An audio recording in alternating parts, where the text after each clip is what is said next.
बिस्मिल्लाहिर्रहमानिर्रहीम। अस्सलाम वालेकुम। रेडियो टीवी का मेरा ये सफ़र जो कि अब कोई 4 दहाइयाँ मुकम्मल करने को है, तो इसका आगाज़ जिस तरह के मैंने आपको बताया कि रेडियो पाकिस्तान से हुआ और रेडियो पाकिस्तान में मैंने जल्दी-जल्दी प्रोग्राम भी किए, न्यूज़ का ऑडिशन भी दिया जिसका मुझे ताहाल रिज़ल्ट मालूम नहीं, लेकिन ख़ामोशी से मैं समझ गई थी कि मैं मुंतखब नहीं हो सकी रेडियो पाकिस्तान की ख़बरों के लिए। और सफ़दर अहद साहब उन दिनों डायरेक्टर न्यूज़ हुआ करते थे रेडियो पाकिस्तान में और बहुत ही एक बुर्दबार और रोब वाली बारोब शख्सियत थी उनकी। मैं जिन दिनों रेडियो पाकिस्तान कर रही थी प्रोग्राम सुबह बखैर, जो कि सुबह के वक्त हुआ करता था रेडियो पाकिस्तान इस्लामाबाद से, और रेडियो पाकिस्तान इस्लामाबाद जो है वो रेडियो पाकिस्तान रावलपिंडी की जो इमारत थी पेशावर रोड पर आज भी मौजूद है, वहाँ से ट्रांसमिशन रेडियो पाकिस्तान इस्लामाबाद की जाती थी। और 2 सड़कें क्रॉस करने के बाद रेडियो पाकिस्तान तराड़खल भी तकरीबन आमने-सामने ही थे। तो वहाँ पर प्रोग्राम में जो कि सफ़दर हमदानी साहब प्रोड्यूसर हुआ करते थे, तो मुश्ताक सिद्दीकी, इस्मत नईम साहिबा और काफ़ी आवाज़ें थीं जो कि उसमें बहुत सीनियर आवाज़ें, कुछ अर्सा तक खालिद हमीद साहब भी करते रहे, तो वो उसमें मौजूद थीं और वो बहुत ही अपने जो ज़माने का एक मशहूर प्रोग्राम था। तो मैं भी उसका एक छोटा-सा हिस्सा थी।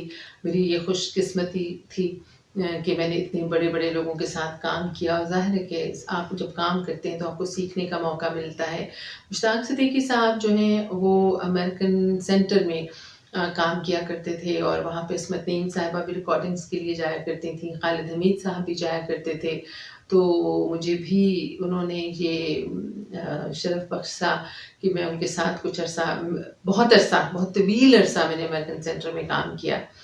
तो मैं भी वहाँ जाना शुरू हो गई, तो वहाँ पे मासूम उस्मानी साहब आया करते थे जो पाकिस्तान टेलीविज़न के प्रोड्यूसर थे, बहुत प्रोफ़ेशनल इंसान थे और वो वहाँ पर रिकॉर्डिंग्स किया करते थे अमेरिकन सेंटर में। उनके ज़रिए मुझे पता चला कि पाकिस्तान टेलीविज़न में मौसम के लिए ऑडिशंस हो रहे हैं, और मौसम उन दिनों ख़बरनामे का एक हिस्सा था और ख़बरनामे जो है ख़बरनामे में वो तस्वीरें, नक्शे वग़ैरह चलते थे और बैकग्राउंड में जो है वो आवाज़ चलती थी मौसम पढ़ने वाले की। तो उन्होंने मुझे कहा कि आप मौसम के लिए ऑडिशन दे दें। ज़ाहिर मैं घर गई होंगी, मैंने बताया होगा, अम्मी से इजाज़त ली होगी, क्योंकि उन दिनों मैं कॉलेज की स्टूडेंट थी और शायद फर्स्ट ईयर की या सेकंड ईयर की। तो अम्मी ने इजाज़त दे दी और मैं अपने मामू के साथ, मेरे सबसे छोटे मामू रफ़ीक उनका नाम है, तो उनके साथ मैं ऑडिशन देने चली गई। गाड़ी-वाड़ी हमारे पास थी नहीं, वैगन में गई होंगी। तो रेडियो पाकिस्तान टेलीविज़न जो है, ये बात है 1985 1985 की टेलीविज़न की। उससे 1 साल पहले मैं रेडियो जॉइन कर चुकी थी।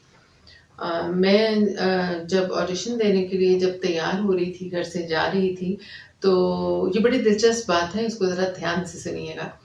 तो उन दिनों जो अजरक है उस वो बड़े फ़ैशन में थी, लड़कियाँ बड़े शौक से अजरक ओढ़ा करती थीं। तो मैं भी जब तैयार हुई तो मैंने अजरक जो है वो कंधों पे डाली और जाने लगी, तो अम्मी ने मुझे कहा, अजरक मत ओढ़ो, तुम दुपट्टा लेके जाओ, हो सकता है वो तुम्हें कहें कि तुम्हारा न्यूज़ का ऑडिशन लेना है। तो मैंने कहा, अम्मी नहीं, इस तरह नहीं होता कि मैं जाऊँ मौसम पढ़ने के लिए और वो मुझसे न्यूज़ का ऑडिशन देने लगें। और मैंने अम्मी की बात नहीं मानी और मैं चली गई इस टेलीविज़न चकलाला में था, पाकिस्तान टेलीविज़न बैरक्स जो फ़ौजियों की होती हैं उनमें बना हुआ था। तो मामू जो थे मेरे वो बैठ गए रिसेप्शन पे और मैं अंदर चली गई। बिल्कुल भी मैं कॉन्फिडेंट खातून नहीं थी, ना मैं अभी हूँ। तो मैं अंदर चली गई और जब मैं अंदर गई तो उन्होंने मुझे एक कमरे में बिठा दिया और वहाँ पर वो कमरा मुझे बाद में पता चला कि कंट्रोलर थीं खालिदा मज़हर साहिबा, जिनके हस्बैंड हॉकी के कमेंटेटर थे, बहुत ही मशहूर, बहुत ही अच्छे, और तो वो कंट्रोलर थी न्यूज़ की। तो उनके कमरे में मुझे, खाली कमरे में मुझे बिठा दिया जुल्फ़िकार शाह साहब ने। मैं वहाँ बैठ गई, उन्होंने मुझे मौसम का स्क्रिप्ट दिया और मैंने उनको पढ़कर सुनाया। तो तो उन्होंने मुझसे वो स्क्रिप्ट लिया सुनने के बाद, और उन्होंने मुझे खबरनामे का एक बड़ा मोटा सा, ज़ाहिर है 15 मिनट आधे घंटे का खबरनामा होता था। उन्होंने मुझे वो स्क्रिप्ट दिया और उन्होंने कहा, ये पढ़ें आप, इसका ऑडिशन दें। यहाँ से मेरी जो थी ना हौसला जो है मेरा कम पड़ना शुरू हो गया, और मैंने कहा ये क्या कर रहे हैं, मुझे तो मौसम के लिए मैं आई थी, बुलाया मुझे गया था, और जो उन्होंने मुझे खबरों का ऑडिशन, खबरनामा पकड़ा दिया और कह रहे हैं ऑडिशन, इसका ऑडिशन दो। और साथ ही उन्होंने मुझे कहा कि किसी नायब कासिद को कहा कि इसको मेकअप रूम में ले जाओ और उनको कहो कि मेरा नाम लेकर कहो कि इसको तैयार कर दें।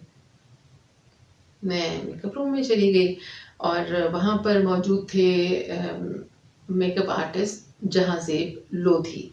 जहांज़ेब लोधी जो हैं वो अज़हर लोधी के रिश्तेदार हैं, बल्कि उनकी बेगम के रिश्तेदार हैं, काफ़ी करीबी रिश्तेदार हैं। उस वक्त तो मुझे ज़ाहिर इल्म नहीं था, तो और वो मेकअप कर रहे थे एक डांसर हैं सोबिया खुर्रम का। सोबिया की उस वक्त शादी भी नहीं हुई थी, और वो उनका मेकअप, मैं उनको ज़ाहिर नहीं जानती थी, वो उनका मेकअप कर रहे थे। और जब मैं गई उन्होंने बताया कि जी ये ज़ुल्फ़िकार शाह ने भेजा है कि इनका ऑडिशन, इनका मेकअप कर दें। उन्होंने मुझसे मेरा नाम पूछा, मैंने बताया, उन्होंने कहा क्या करती हो, मैंने बताया कि जी मैं रेडियो पे खेल और खिलाड़ी पर करती हूँ। और तो उन्होंने कहा अरे, वो मुझे पहचान गए। मुझे आज तक समझ नहीं आई कि रेडियो पे एक छोटा सा चंग करने वाली लड़की या छोटे छोटे प्रोग्राम करने वाली लड़की को कैसे टीवी का मेकअप आर्टिस्ट जो है वो पहचान सकता है। बहरहाल उन्होंने मुझे पहचान लिया और उन्होंने कहा कि मुझे तो तुम्हारी आवाज़ बहुत अच्छी लगती है। तो फिर उन्होंने, मुझे आज तक याद है, उन्होंने सोबिया से कहा, सोबिया मैडम सोबिया क्या ख्याल है, पास करवा दें इनको। तो सोबिया बहुत ही बाअखलाक और बहुत ही मैनर्स वाली और बहुत ही अच्छी खातून थी, और मेरी उनसे आज तक बहुत अच्छी सलाम दुआ रही और है भी। तो मुस्कुराई, और बहरहाल जहांज़ेब साहब ने मेरा मेकअप शुरू किया, मेकअप किया मेरा जल्दी जल्दी से, शायद कोई 10 मिनट लगाए हों। तो और नायब कासिद को जब मैं वहाँ से जा रही थी कमरे से, मेकअप रूम से, तो उन्होंने नायब कासिद से कहा कि शाह साहब से कहना कि मेकअप आर्टिस्ट कह रहे हैं कि इस चेहरे पे मेकअप की बहुत गुंजाइश मौजूद है, मैं इसको और बेहतरीन और बेहतर कर सकता हूँ, अभी मैंने जल्दी जल्दी किया है। तो खैर उन्होंने मेरा ऑडिशन लिया, मैंने ऑडिशन दिया और मैं घर आ गई।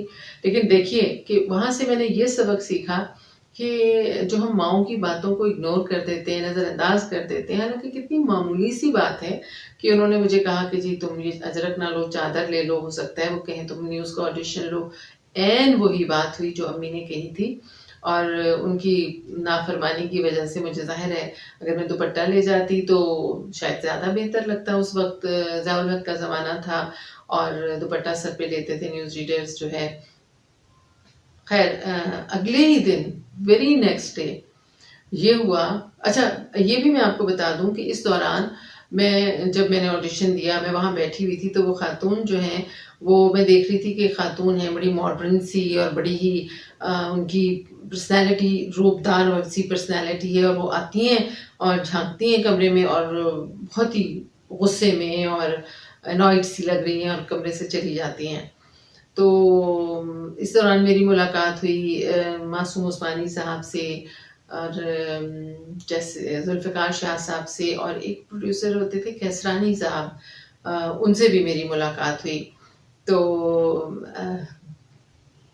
फिर उसके बाद अगले ही दिन जो मुझे था उसका रिज़ल्ट मिल गया, मुझे फ़ोन आया। सबसे पहले तो आया मुझे फ़ोन टीवी से कि जी आप अप्रूव हो गई हैं और कल से आप जो है वो ट्रेनिंग के लिए आ जाएं। ये जो प्रॉम्प्टर होता है, टेलीप्रॉम्प्टर, जो हम देख कर पढ़ते हैं, कैमरे में एक फिक्स होती है मशीन, जिससे देखने वालों को ये लगता है कि शायद जो कुछ हम बोल रहे हैं ये हमें याद है। तो कि जी आप टेलीप्रॉम्प्टर की रिहर्सल के लिए कल से आ जाइए और गाड़ी आपको लेगी। मुझे बहुत हैरत हुई और गैर यकीनी की सूरत हाल थी। तो मैंने फ़ौरन उनको फ़ोन किया, मुश्ताक साहब को, मुश्ताक सिद्दीकी साहब को। तो उन्होंने मुझे बताया कि हाँ तुम्हारा जो है वो ऑडिशन जो है अप्रूव हो गया है, तुम्हें पास कर दिया गया है।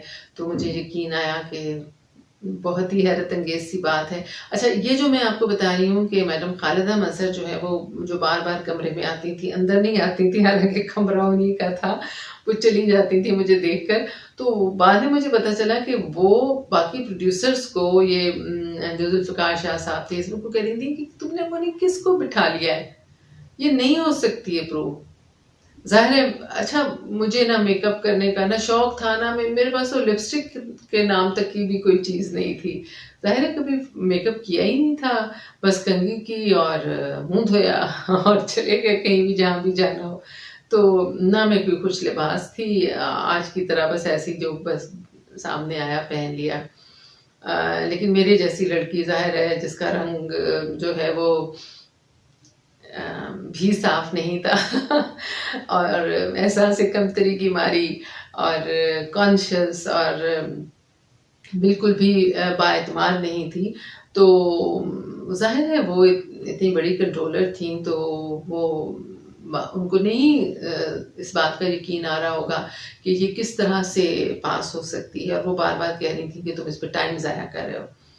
बहरतौर अल्लाह मियाँ ने मेरी इज़्ज़त रखनी थी, मेरी रोटी-रोज़ी इस शोबे से लगी हुई थी, और इस शोबे में आकर ही मुझे आप लोगों की मोहब्बत जो है वो मिलनी थी, नसीब होनी थी।